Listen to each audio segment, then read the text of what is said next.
जय जय विठ्ठल जय हरि विठ्ठल जय जय विठ्ठल हरे Ram Ram Ram Hare Hare Hare Krishna Krishna Krishna Krishna Hare Hare Hare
Hare Krishna Krishna Krishna Hare Hare Hare Rama Rama Rama Hare Hare Hare Krishna Hare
Rama Hare Rama Rama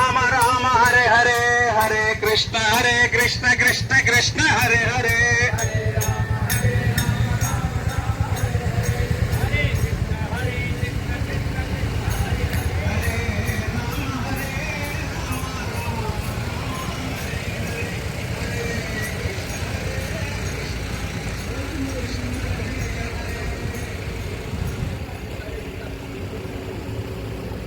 Rama Rama Rama Hare Hare Hare Krishna Krishna Krishna Hare Hare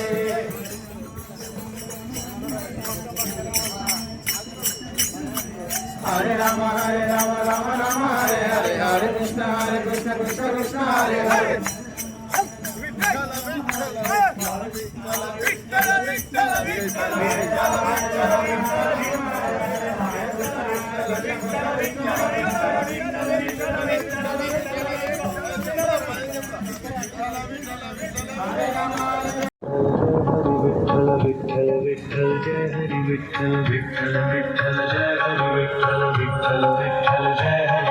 కోనుకునేది లేదు.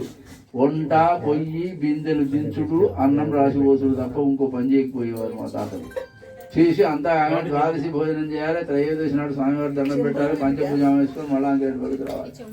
ఆ రకంగా కొన్ని ఏళ్ల పాటు ఆశ్రమ ఆషాఢ ఉత్సవానికి సేవ చేసే సద్భాగ్యం లభించి పుణ్యాల పంట పండించిన మహనీయ మూర్తులు మా తాతలు. అదే పరంపరను మా తండ్రులు అట్లాగే నిర్వహించిండ్రు. ఆ తర్వాత మా వంతుకు వచ్చినాక విచిత్రమైన అనుబంధం, అక్కడి నుంచి మహాప్రసాదం మాకు రావడం. మా ఊపిరి ఉన్నంత కాలము ఆశ్రమం గురుస్థానమే తప్ప నీకు అత్తగారిల్లనే భావన రాకూడదు అని అగో మా చిన్నస్వామి వారు నాతోని ప్రమాణం చేయించిండు. విశ్వయ్య గారి బిడ్డనిచ్చినంత మాత్రంలో ఆయన మామ కాదు, అది అత్తగారిల్లు కాదు. ఆయన పరమ గురువే, అది ఆశ్రమము, మనకు గురుస్థానమే. ఊపిరి ఉన్నంత కాలము ఇదే భావంతో నేను ఉండేటట్టుగా నన్ను అనుగ్రహించమని స్వామివారిని వేడుకున్నా. మా కుటుంబం అట్లాగే ఇప్పటి వరకు ఉంటున్నది. మా తర్వాత తరం కూడా ఇట్లాగే ఉండాలని, మన గ్రామ ప్రజలందరికీ ఇదంతా తెలియాలని సవినయంగా మనవి చేస్తూ ఒక్క మాట చెప్పదలుచుకున్నాం.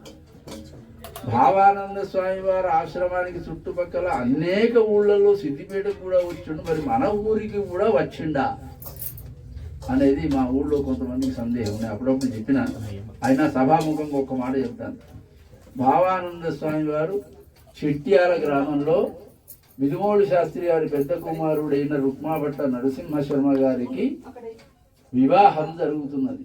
చిట్యాల రాధాకృష్ణయ్య గారి బిడ్డ నుంచి పెళ్లి చేస్తున్నారు బాలక్క. ఆ పెళ్లి సందర్భంగా విధుమోడు శాస్త్రి గారు పాండురంగాశ్రమానికి వెళ్ళి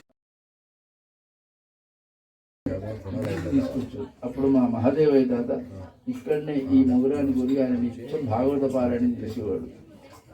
ఆహారం తీసుకోకపోయేవాడు కాదు. పల్లీలు బెల్లం మాత్రమే తిని జీవించుంటారు. వాగు చుట్టూరా మామిడి చెట్లు పెట్టి నిత్యము బిందెలతో నీళ్లు మూసి పెంచిన మహానుభావుడు ఆయన మహాదేవయ్య గారు.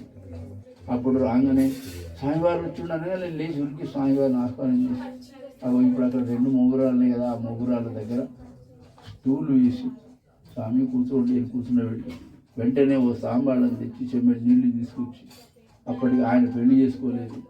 2 తమ్ములు వేరే పని మీద ఏటో పోయింది, ఎవరు లేరు ఇంట్లో, ఆడదిక్కు లేదు ఇంట్లో. ఆయననే సాంబాళ్ళని తీసుకొచ్చి నీళ్ళు పోసి కాళ్ళు కడిగి, స్వామి ఏదన్నా మీరు తీసుకోవాలంటే మహాదేవయ్య నీ చేత ఏది ఇచ్చినా తీసుకుంటా అన్నాడు స్వామివారు. వెంటనే కొన్ని అటుకులు తీసుకొచ్చి అవి పాలల్లో నానబెట్టుకు చక్కెర వేసి అది చేతిలో పెడితే అది ప్రతిని పవిత్రం చేసినటువంటి సందర్భం ఉన్నదని ఊరు వాళ్ళందరికీ తెలియాలని, అందువల్ల ఆనాటి నుండే కాదు అంతకుముందే పాండురంగాశ్రమము మన ప్రాంతం అంతటా గురుస్థానమే. భక్తి చైతన్యాన్ని మన ప్రాంతం అంతా తెలంగాణ మధ్య ప్రాంతం అంతా 4 జిల్లాలలో ఊరూరా తిరిగి ఇంటింటి తిరిగి భాగవత